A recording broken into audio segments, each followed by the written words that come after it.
நன்றி நன்றி நன்றி.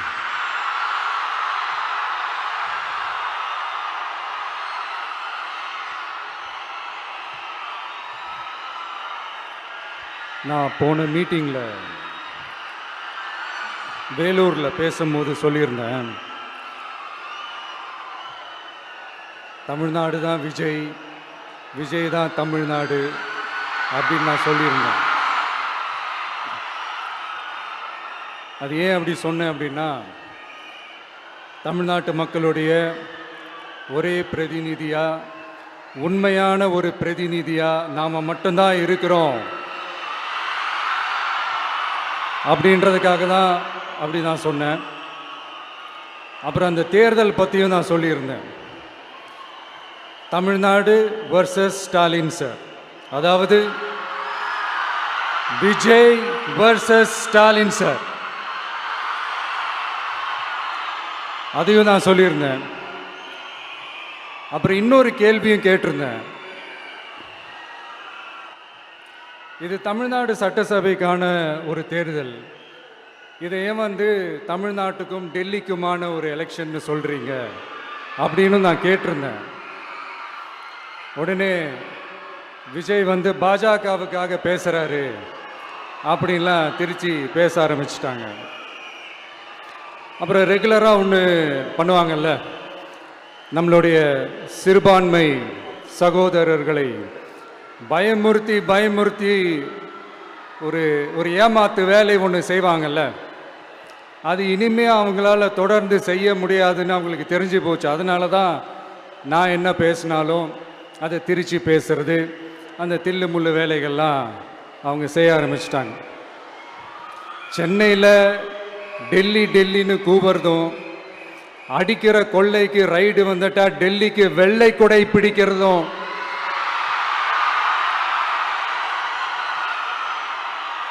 இதெல்லாம் யாருன்னு உங்களுக்கே நல்லா தெரியும். தமிழ்நாட்டை காப்பாற்றுறது திமுக தான், தமிழ்நாட்டை பிழைக்க வைக்கிறது திமுக தான், இதெல்லாமே பண்ணுறது திமுக தான், ஸ்டாலின் சார் தான்.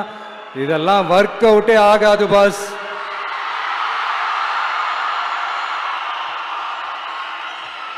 சின்ன பசங்களாம் சொல்ல ஆரம்பிச்சிட்டாங்க, ஓம் சக்தி பராசக்தி, திமுக ஒரு தீய சக்தி.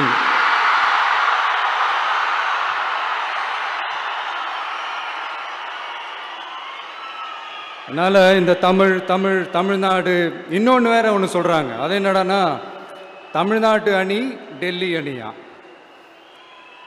கிரிக்கெட்ல கூட தமிழ்நாட்டு அணியை டெல்லி அணியால தொட்டு கூட பார்க்க முடியாது.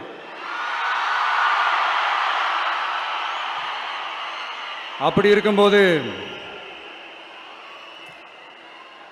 கிரிக்கெட்லையும் விசில போடுறது தமிழ்நாடு தான், சிஎஸ்கே.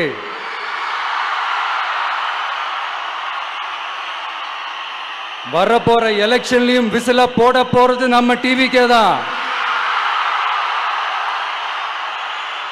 தமிழ்நாடு தான் டிவிக்கே, டிவிக்கே தான் தமிழ்நாடு. இந்த அணி அந்த அணி டெல்லி அணி இதெல்லாம் அனைத்தும் உடைஞ்சி நொறுங்கும், டிவிக்கே அடிச்சு நொறுக்கும்.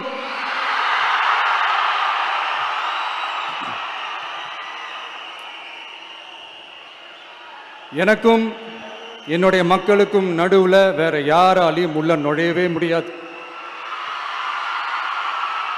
இது ஒரு அம்மா பையன் உறவு, அப்பா புள்ள உறவு, அண்ணன் தங்கச்சி உறவு, அண்ணன் தம்பி உறவு, அக்கா தம்பி உறவு. இது சும்மா ஒரு எலெக்ஷனுக்கு வந்த உறவு அப்படின்னு நினைச்சிடாதீங்க. இது இயற்கையாகவே அமைஞ்ச உறவு. இது எவ்வளோ டீப்பான உறவுன்றது நான் உணர்ந்திருக்கிறேன். அதே மாதிரி நம்ம தமிழ்நாடு மக்களும் இதை உணர்ந்து இருக்கிறாங்க. இன்னும் சிம்பிளா சொல்லணும்னா, மற்றவங்களுக்கு வேணா இது எலெக்ஷன், ஆனா எனக்கும் என்ன நேசிக்கிற மக்களுக்கும் இட் இஸ் an emotion.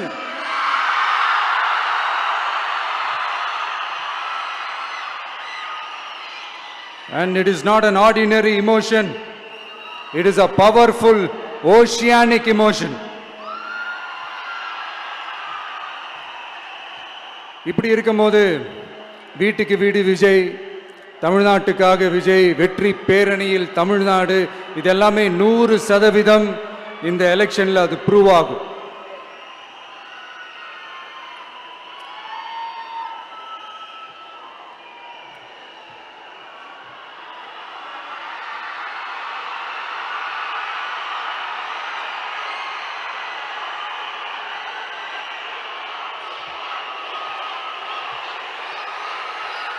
நீங்க எல்லாரும் எனக்கு இன்னொரு உறுதிமொழியை ஒன்று கொடுக்கணும்.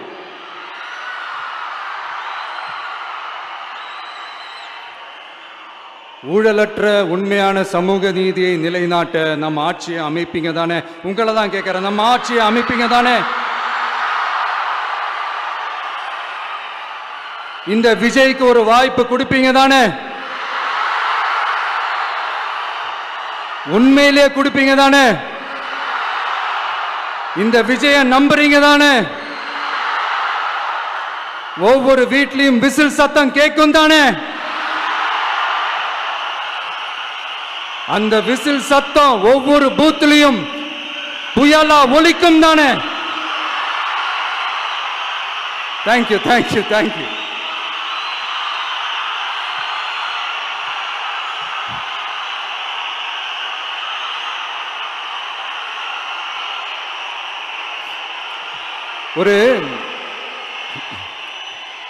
ஒரு டாக்டர் இருக்காருன்னா நாம் எப்போ அவரை பற்றி யோசிப்போம்? இப்போ நமக்கு ஏதாவது உடம்பு சரியில்லை அப்படின்னா அவரை யோசிப்போம், அவர் ஞாபகம் வரும். அது மாதிரி நமக்கு ஏதாவது ஒரு பிரச்சனை அப்படின்னா ஒரு வக்கீலை தேடிப்போம், அவர் ஞாபகத்துக்கு வருவார். இது மனித இயல்பு. அந்தந்த பிரச்சனை வரும்போது நம்ம அவங்கவுங்கள தேடி போவோம். ஆனால் ஆன் அ டெய்லி பேசிஸ் நம்ம சும்மா சாப்பிடும் போது கூட நம்மளை அறியாமல் ஒருத்தவங்களை பற்றி நினைப்போம், நம்மளை அறியாமல் அவங்களுக்கு நாம் நன்றி சொல்லுவோம். அந்த மதிப்பிற்குரிய அந்த மனிதர்கள் வேற யாரும் இல்லை, விவசாயி விவசாயி விவசாயி.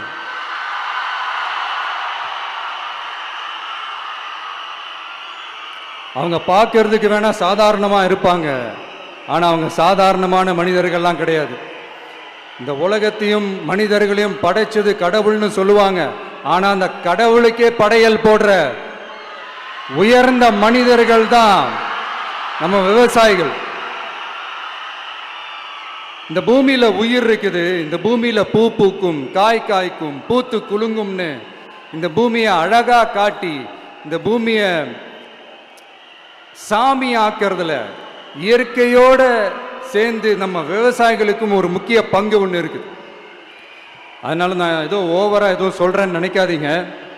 எனக்கு இந்த அடுத்த ஜென்மம் மறுபிறவியை பற்றியெல்லாம் எனக்கு தெரியாது. அது உண்மை அப்படின்னா அடுத்த ஜென்மத்தில் நான் ஒரு விவசாயி குடும்பத்தில் பிறக்கணும்னு ஆசைப்படுறேன்.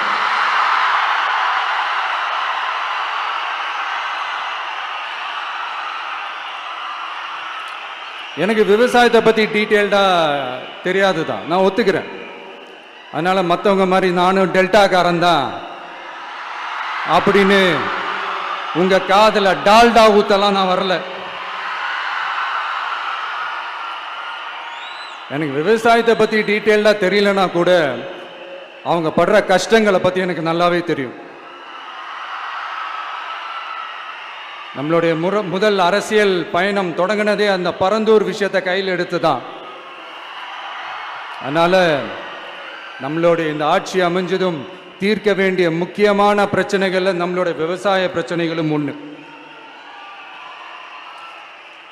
முதல்வர் அவர்களுக்கு இந்த மாதிரி நீங்கள் அது செஞ்சிட்டேன் இது செஞ்சிட்டேன் அப்படின்னு நிறையா பெருமையாக சொல்லிக்கிறீங்களே, ஒரு அடிப்படை ஒரு பிரச்சனையை பற்றி ஒன்று பேசுவோமா?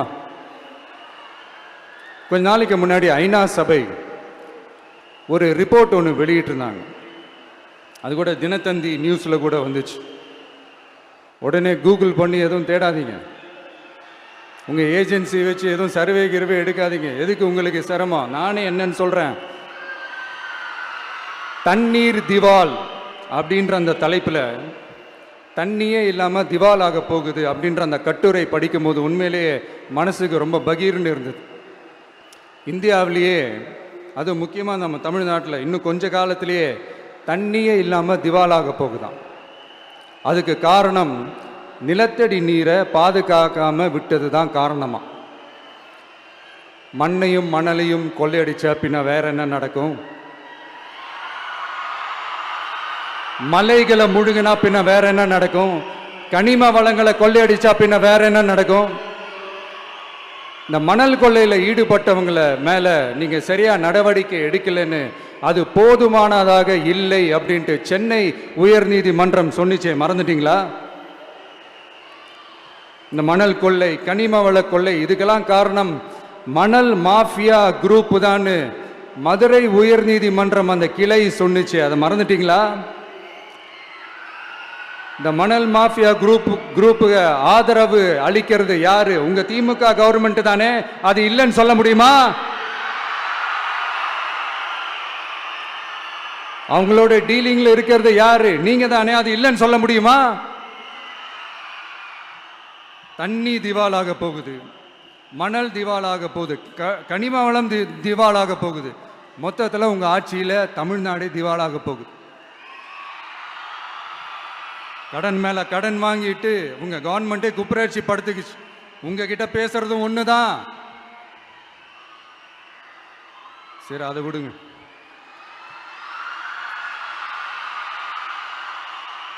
நம்ம விவசாயிகள் கஷ்டப்பட்டு விளைய வச்ச அந்த நெல்லெல்லாம் மழையில் நனைஞ்சி வீணா போச்சே. டெல்டாக்காரன்னு சொல்லிக்கிற நீங்க அதை எதாவது கவனிச்சிங்களா? அவங்களுடைய போராட்டம் எதுக்காவது கூட போய் நின்றுக்கிறீங்களா? கூண்டாஸில் மட்டும் போடுவீங்க. இதானே உங்களுடைய அந்த சாதனை. பரந்தூர் பிரச்சனை, உங்களுடைய உண்மையான நிலைப்பாடு என்ன? மேல்மா விஷயத்தில் உங்களோட உண்மையான நிலைப்பாடு என்ன? தமிழகத்தில் இருக்கிற எல்லா ஆறுகளையும் இணைப்போம், இந்தியாவிலேயே நாங்கள் தான் அதை பற்றி ஃபஸ்ட்டு யோசித்தோம் அப்படின்னு பெருமையாக சொல்லிக்கிற இந்த திமுக கவர்மெண்ட் அவங்களுடைய நாக் என்னன்னு சொல்லவா? இந்த மாதிரி பெரிய பெரிய திட்டங்கள்லாம் ஆட்சிக்கு வந்த உடனே செய்ய மாட்டாங்க. அந்த ஆட்சி முடிகிற டைமில், அந்த கடைசி 6 மாதம், அந்த 1 வருஷம், அந்த 1.5 வருஷத்தில் அதுக்கான திட்டத்தை கொண்டு வருவாங்க, அதுக்கான அடிக்கலை நாட்டுவாங்க. அதுக்கப்புறம் எலெக்ஷன் வரும், தோத்துருவாங்க.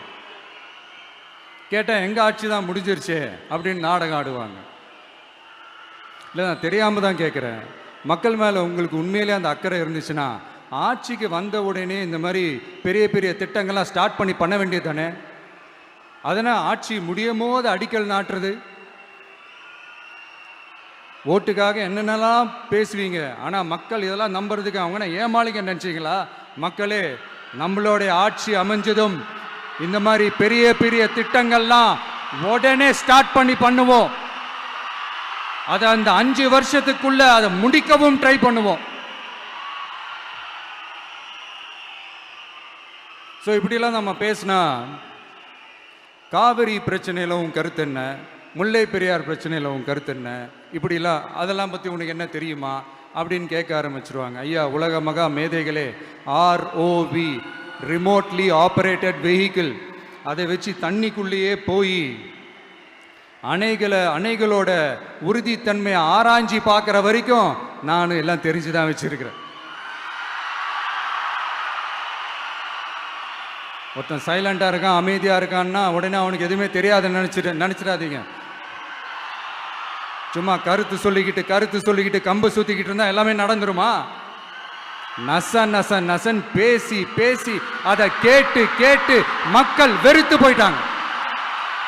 உருப்படியா ஏதாவது யோசிங்கயான்னு மக்கள் நினைக்கிறத யாருக்கு தெரியுதோ தெரியலையோ, எனக்கு அது நல்லாவே தெரியுது. உரிய இடத்துக்கு போய் சம்பந்தப்பட்டவங்களோட பேசி அதுக்கான சொல்யூஷன் என்னன்னு தெரிஞ்சுக்கிட்டு அதை ப்ராப்பராக எக்ஸிக்யூட் பண்ணணும். அடுத்து, நம்மளுடைய கடல் விவசாயிகளான நம்மளுடைய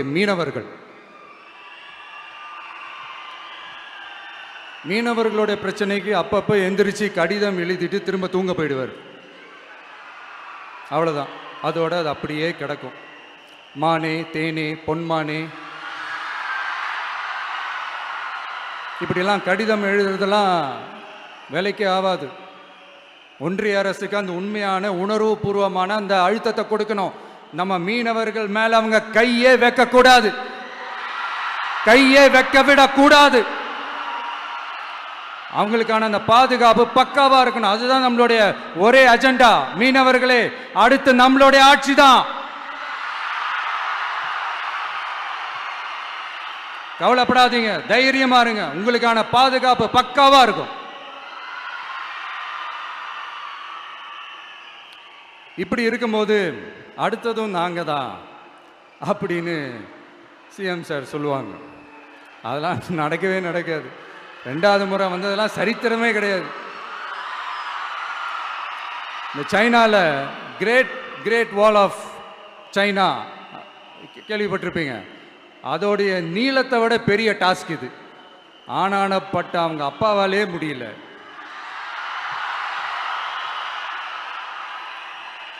நான் முன்னாடியே சொன்ன மாதிரி உரிய இடத்துக்கு போய் சம்மந்தப்பட்டவங்களோட பேசி அதுக்கான சொல்யூஷன் என்னன்னு தெரிஞ்சுக்கிட்டா அதை எக்ஸிக்யூட் பண்ணுறது தான் ஒரு தெளிவான அரசியல். சும்மா ஆறுதல் சொல்கிறதெல்லாம் தெளிவான அரசியல்லாம் கிடையாது. அதெல்லாம் ஒரு ஹம்பக் அரசியல். அரசியலுக்கு வந்துட்டா கலெக்ஷன் பார்க்கலாம் அப்படின்றதெல்லாம் அரசியல் கிடையாது. உண்மையிலே மக்களுக்கான அந்த உழைப்பு இருக்கணும். அதனால தான் நாம் அரசியலுக்கு வந்திருக்கிறோம். இது எதிரிங்களுக்கு நல்லாவே தெரியும். அதனால தான் நம்மளை சுற்றி அத்தனை சதிகள். அதில் முக்கியமான சதி என்ன தெரியுமா? இதை பாரு, ஒன்று நீ இல்லைனா நான் இல்லைனா நீ இல்லைனா நான். நமக்குள்ள வேற எவனும் நடுவில் வந்துடக்கூடாது. நாம 2 பேரால மட்டும்தான் மக்களை ஈஸியா ஏமாத்த முடியும். இந்த விஜய் வந்ததுனால நமக்கு பொழப்பே போச்சு. மக்கள் வேற அவனை தான் நம்புறாங்க. நாம வெளியே அடிச்சுக்கிற மாதிரி அடிச்சுக்கிட்டாலும் உள்ள நம்மளுடைய டீலிங் பக்காவா இருக்கணும். மக்களோட ஃபீலிங்ஸை பத்திலாம் நமக்கு கவலை இல்லை. நமக்கு டீலிங் தான் முக்கியம். மாத்தி ஆட்சிக்கு வந்துடலாம்னு நினைச்சோம். ஆனா அது நடக்காது போல் இருக்கு. அதனால நீ என்ன பண்ற? எஸ்ஓபின்னு போட்டு ஒரு பக்கம் அவனை தடுத்துரு, இன்னொரு பக்கம் அவன் மேல பழி போட்டு நானும் தடுத்துறேன். என்ன ஓகேவா? டீலிங் ஓகேவா? ஓவர்.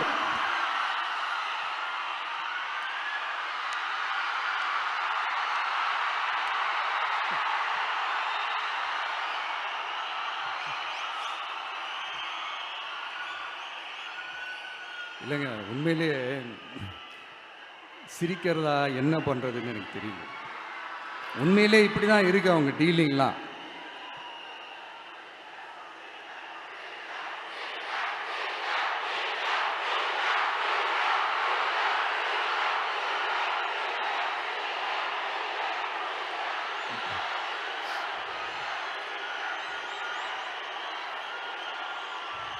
இப்படி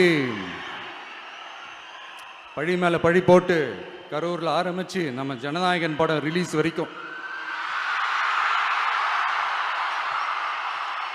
ஆனால் அந்த ரிலீஸ் பிரச்சனையில் நிறைய பேர் குரல் கொடுத்தாங்க.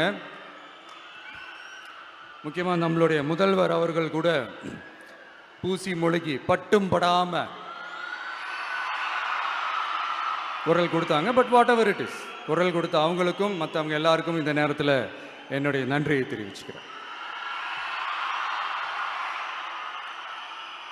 இப்படி நம்ம வெளிப்படையாக பேசுறதுனால சிஎம் சாரோட மனநிலை இப்போ எப்படி இருக்கும் தெரியுமா? ஏற்கனவே கட்சிக்காரங்க தொல்லை தாங்க முடியல, தூங்க விட மாட்டேறாங்க. இந்த விஜயம் வந்து தூங்க விட மாட்டான். நம்ம பாட்டுக்கு ஹைவேல சைக்கிளில் சோலாவா போலான்னு நினைச்சோம். இவன் நாடானா மக்கள் சக்தியோட வந்துட்டு இருக்கான். இவன் தான் கேள்வி கேட்கறான்னு பார்த்தா மக்களையும் கேள்வி கேட்க வைக்கிறான். 1000 ரூபாய் கொடுத்துட்டு இருந்தோம், 5000 ரூபாய் கொடுத்து ஏமாத்தலான்னு பார்த்தா அதையும் கேள்வி கேட்க வைக்கிறான். விசில் சத்தம் வேற விண்ண முட்டுது. கூட்டணி கட்சிகள் தொல்லை வேற தாங்க முடியல. இவன் பண்ற பிரச்சாரத்தையாத்த முடக்கலான்னு பார்த்தா அப்பவும் மக்கள் அவன் பின்னாடி தான் நிக்கிறாங்க. என்ன பண்றது ஏது பண்றதுன்னு தெரியாத ஒரு மனநிலையில இருப்பாரு. ஆனா சார், நீங்க இந்த விஜயம் முடக்கலாம். ஆனா ஒவ்வொரு வீட்டில் இருக்கிற ஒவ்வொரு விஜயையும் உங்களால முடக்கவே முடியாது.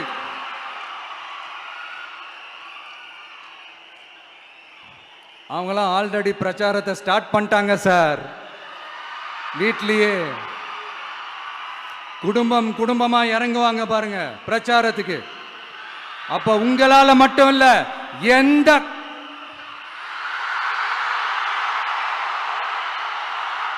யாராலையும் தடுக்க முடியாது.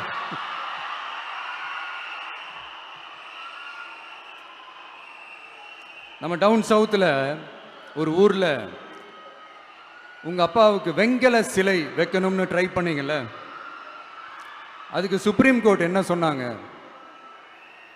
மக்களோட பணத்துல யாருக்கு புகழ் பாட பார்க்குறீங்க அப்படின்னு கேட்டாங்கல்ல. அதுக்கு என்ன அர்த்தம் தெரியுமா? ஊரா வீட்டு நெய்யில உங்க வீட்டுக்கு ஸ்வீட் செய்யாதீங்க. எப்படி? ஊரா வீட்டு நெய்யில உங்க வீட்டுக்கு ஸ்வீட் செய்யாதீங்கன்னு அர்த்தம். மக்களோட ஒரு அடிப்படை வாழ்வாதாரத்துக்கு ஏதாவது பிரச்சனைக்குன்னு கேட்டா நிதி சுமைன்னு சொல்றீங்க. செலை வைக்கிறதுக்கு மட்டும் எங்கிருந்து சார் காசு வருது?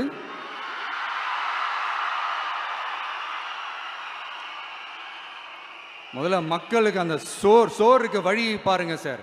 செலை வைக்கிறத பத்திலாம் அப்புறமா யோசிக்கலாம்.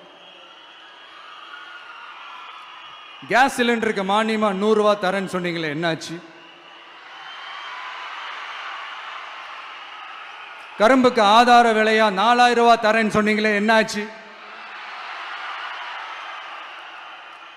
ரொம்ப நாள் கல்யாணமே ஆகாம இருக்கிற பெண்களுக்கு அவங்களுடைய கல்வி தகுதிக்கு ஏற்ப அரசு வேலை கொடுப்போம்னு சொன்னீங்களே, என்னாச்சு? இதெல்லாம் வெறும் சாம்பிள் தான். இதோட ஹைலைட் ஒன்று இருக்கு. மாநில அரசால முடியவே முடியாதுன்னு தெரிஞ்சுக்கிட்டோம், நாங்க வந்தா நீட்டை ஒழிப்போம். ஆகா ஆகா ஆகா ஆகா, எவ்வளவு பெரிய ஒரு மோசடி இது! கேட்டா நாங்க தான் முன்மாதிரி ஆட்சின்னு சொல்லுவாங்க. மோசடி ஆட்சி. மோசமானவங்களே முக்கியமானவங்க கேள்விப்பட்டிருக்கிறீங்களா? அந்த மாதிரி மோசடி ஆட்சியிலே முக்கியமான ஆட்சி இந்த திமுக ஆட்சி. மக்களே, மக்களை நேசிக்கிற விஜய் வேணுமா? மக்கள் விரோத ஆட்சி நடத்துற ஸ்டாலின் சார் வேணுமா?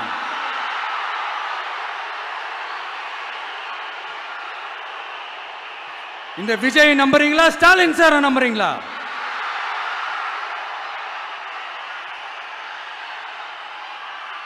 இந்த சத்தத்துக்கு அர்த்தம் தெரியுமா சார்? ஸ்டாலின் தொடரட்டும் அப்படின்னு அர்த்தம் கிடையாது. தீய சக்தி திமுக ஆட்சி மறையட்டும், தூய சக்தி டிவிகே ஆட்சி வரட்டும். நானும் உதிக்கட்டும்னு சொல்லாம்னு நினைச்சேன், பார்த்தா அதை வேற திருச்சி பேச ஆரம்பிச்சிருவாங்க. திருநெல்வேலியில், நாங்குநேரியில் இப்போ ரீசெண்டா ஒரே லைன்ல சொல்லணும்னா, நம்ம நண்பர் ஒருத்தர் ட்வீட் போட்டிருந்தாரு, அதையே சொல்றேன். ஸ்டாலின் தொடரட்டும், சட்டம் ஒழுங்கு சந்தி சிரிக்கட்டும். இதுதான் அந்த பிரச்சனைக்கு ஒரே லைன்.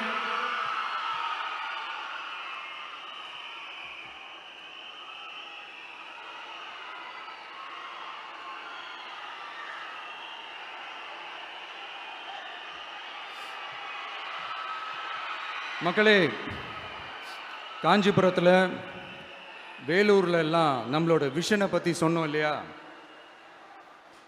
அதே மாதிரி இங்கேயும் சில விஷன்ஸை சொல்லணும். இது மற்றவங்க மாதிரி தேர்தல் வாக்குறுதின்னு சொல்லி ஏமாத்துறது கிடையாது. நம்மளை நம்புகிற மக்களுக்கு நம்பிக்கை தர்றது. நம்ம ஆட்சிக்கு வந்ததும் இதெல்லாம் செய்ய நடவடிக்கை எடுப்போம்னு சொல்றது. டெல்டா விவசாயிகள் சமீபத்தில் கூட உரத்தட்டுப்பாட்டை சந்திச்சிங்கல்ல. சில பேர் உரத்தை பதுக்கி வச்சு அதிக விலைக்கு விற்றதா நியூஸ்லாம் கூட வந்துச்சு. நம்ம டிவிக்கு ஆட்சி வந்ததும் உரத்தட்டுப்பாடு இல்லாம பார்த்துக்குவோம். 5 ஏக்கர் வரை நிலமுள்ள விவசாயிகள் வேளாண் கூட்டுறவு வங்கிகளில் வாங்கிய பயிர் கடன் முழுமையாக ரத்து செய்வதற்கும், 5 ஏக்கருக்கு மேல் உள்ள விவசாயிகள் வேளாண் கூட்டுறவு வங்கிகளில் வாங்கிய பயிர்க்கடன் 50% வரை ரத்து செய்வதற்கான சாத்திய கூறுகளை ஆராய்ந்து உறுதியாக நடவடிக்கை எடுப்போம். திமுக மாதிரி எல்லாருக்கும்னு சொல்லிட்டு அதுல தகுதி ஃபிக்ஸ் பண்ணி பாகுபாடு காட்டி ஏமாற்ற மாட்டோம். எல்லாத்தையும் வெளிப்படையாக சொல்லுவோம். 2 ஏக்கர் வரை நிலமுள்ள விவசாயிகள் மற்றும் நிலமற்றவர்கள் குடும்பத்தில் யாரும் மாநில மற்றும் ஒன்றிய அரசு ஊழியராக இல்லாமல் இருக்கும் பட்சத்தில் அவர்களின் குழந்தைகளின் பொறியியல் மற்றும் மருத்துவம் உள்ளிட்ட தொழிற்கல்வி முதல் அனைத்து வகை படிப்புகளுக்குமான முழு செலவையும் அரசே ஏற்கும்.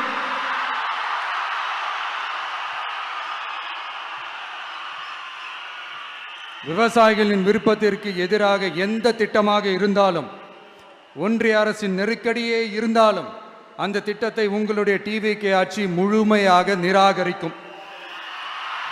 எப்போதும் விவசாயிகளின் பக்கமே நம் ஆட்சி நிற்கும். கொள்முதல் நிலையங்களில் முறையாக நெல் மூட்டைகள் பாதுகாக்கப்படும். நெல் முளைத்து வீணாவதை பார்த்து கொண்டு நமது அரசு சும்மா இருக்காது. போதுமான கொள்முதல் நிலைய வசதிகள் ஏற்படுத்தப்படும். அதே போல கொள்முதல் நிலையங்களில் கொள்முதல் செய்வதற்கோ மூட்டை ஏற்றி இறக்கவோ ஒரு பைசா கமிஷன் வாங்காமல் பார்த்து கொள்ளப்படும். அப்படி கமிஷன் வாங்குவது யாராக இருந்தாலும் கடும் நடவடிக்கை எடுக்கப்படும்.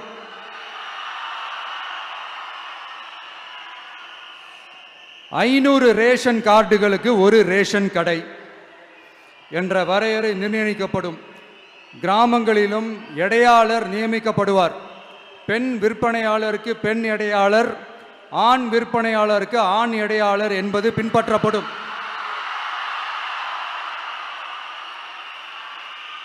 ரேஷன் கடைகளில் அரிசி தவிர அனைத்து பொருள்களும் பாக்கெட் செய்து விநியோகிக்கப்படும். மீனவர்களுக்கு ஒன்றிய அரசு சட்டப்படியான பாதுகாப்பை உறுதி செய்ய வேண்டும். அதற்கான உண்மையான உணர்வுபூர்வமான அழுத்தத்தை ஒன்றிய அரசுக்கு நமது டிவிக்கு அரசு கொடுக்கும். நான் மீண்டும் சொல்றேன், கல்வி, மருத்துவம், ரேஷன், குடிநீர், சாலை வசதி, பஸ் வசதி, இது மாதிரி அடிப்படை விஷயங்களுக்காகத்தான் நம் அரசு முதல்ல முக்கியத்துவம் கொடுக்கும். எனக்கு நம்மளோட குழந்தைகள், நம்ம பெண்கள், நம்ம இளைஞர்கள் லைஃபுக்கு முன்னுரிமை கொடுக்கணும். அரசு வேலை வாய்ப்புகள் மட்டும் இல்லாம தனியார் வேலை வாய்ப்புகளுக்கான வழியையும் உத்தரவாதத்தையும் உருவாக்கணும். அப்படி நாம் உருவாக்கிட்டாலே அவங்களுக்கான ரூட்டை நம்ம இளைஞர்கள் அவங்களே தேர்ந்தெடுத்துப்பாங்க. இத்தனை கோடி அத்தனை கோடி ஒப்பந்தம்னு சொல்லி விளம்பரம் மட்டும் செய்யாம உண்மையான ஒப்பந்தம் போட்டு வெள்ளை அறிக்கை வெளியிட்டு அதை செயல்படுத்தினாலே போதும், எல்லாம் தன்னாலே நடக்கும்.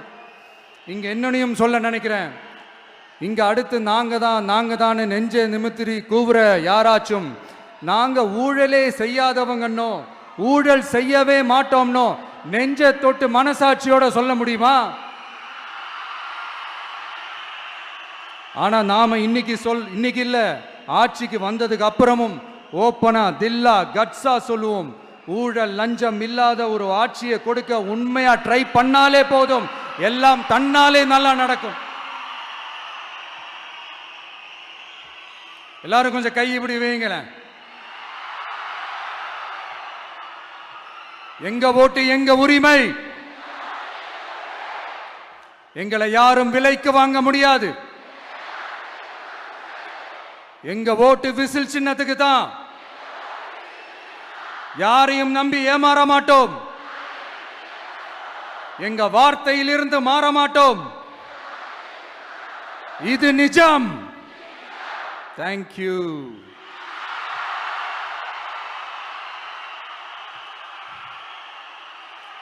என் நெஞ்சில் குடியிருக்கும் தஞ்சை மக்களே,